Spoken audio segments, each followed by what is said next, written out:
Daily Words of God.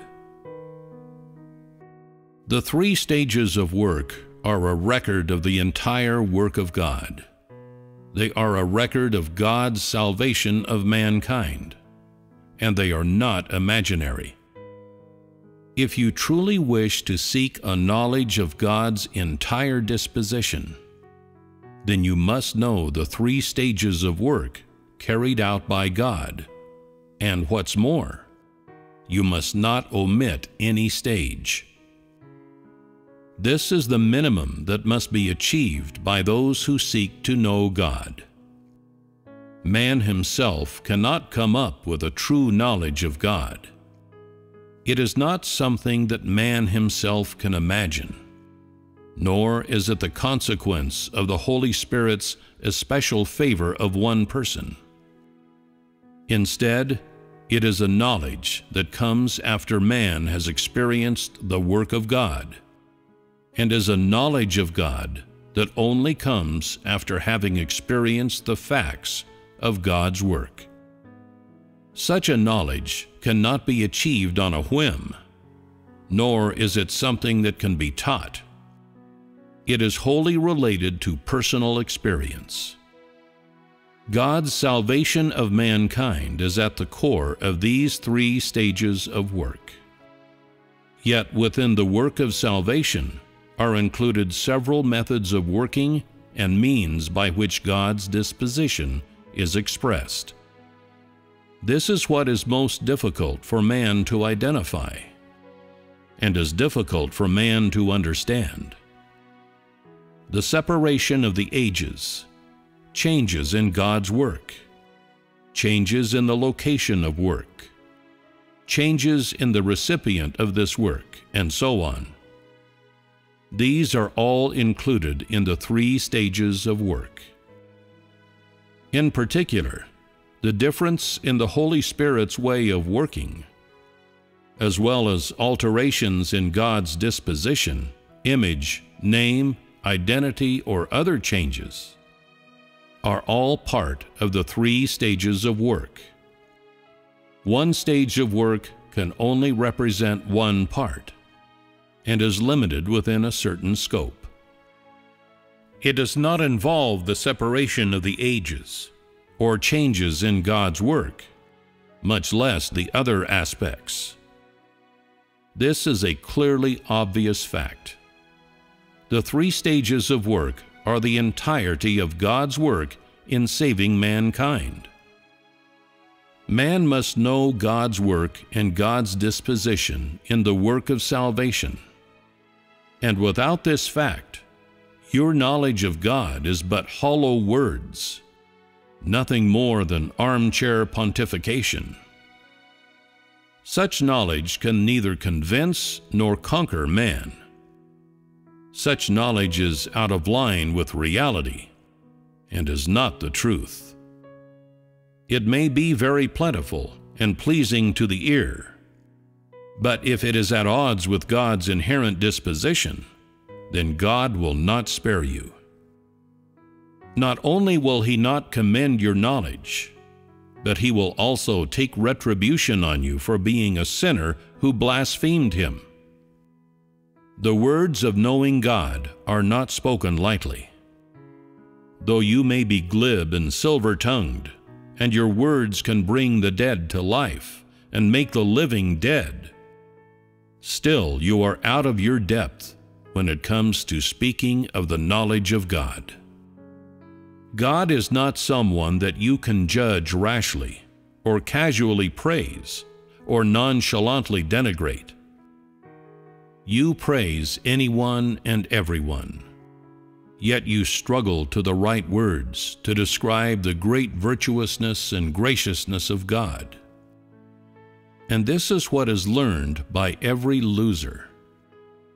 Even though there are many language specialists who are capable of describing God, the accuracy of what they describe is but 1/100th of the truth spoken by people who belong to God and have only a limited vocabulary, yet possess rich experience.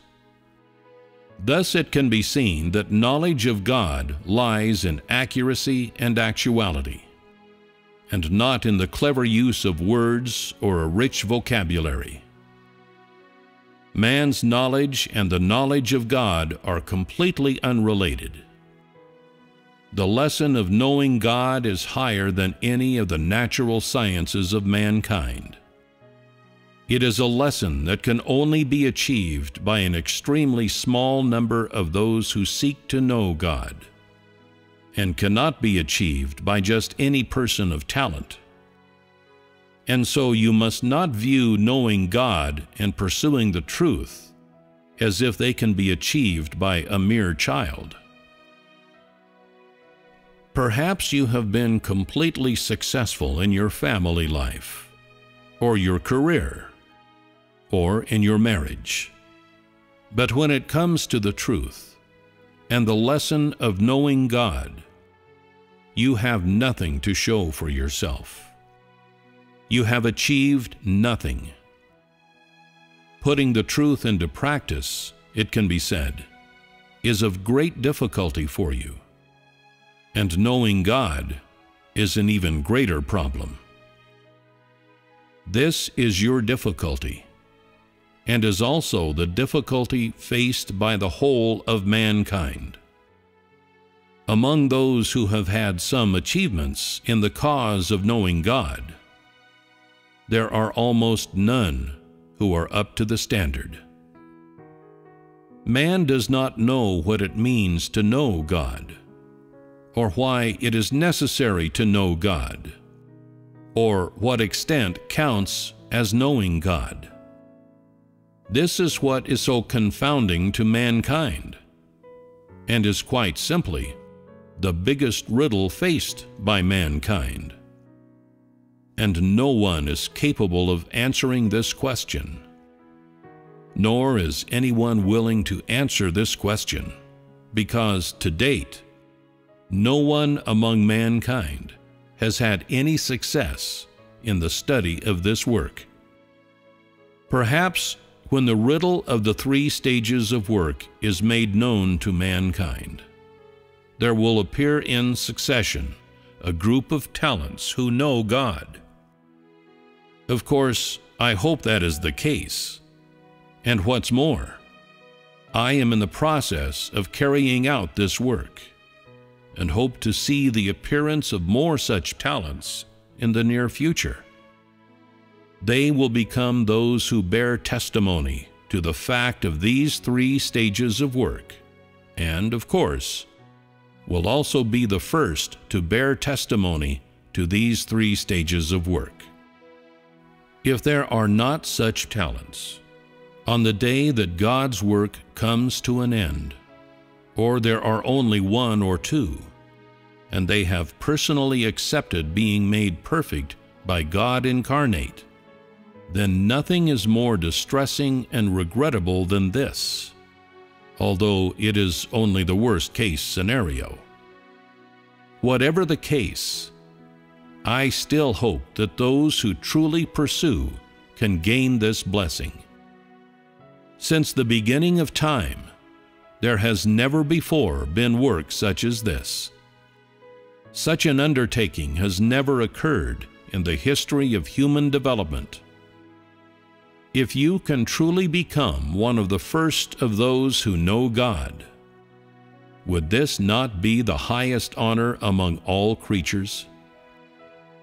Would any creature among mankind be more commended by God?